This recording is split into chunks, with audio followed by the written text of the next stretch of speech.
এই যে সাধারণ যাত্রীগুলা মানে দূরপাল্লার গাড়িগুলো আমরা এরকম ভুগতাছি। ২০ দফা দাবি আদায় ও শ্রমিক নির্যাতনের প্রতিবাদে ঢাকা টাঙ্গাইল মহাসড়ক অবরোধ করেছেন পোশাক শ্রমিকরা।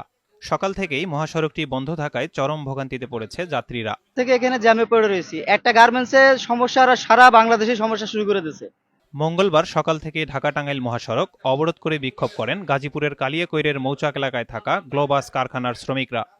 আধা ঘন্টার উপরে ধরে এখানে বসে রয়েছি, এরা সামনে কি হইতেছে না হয়েছে বলতে পারবো না।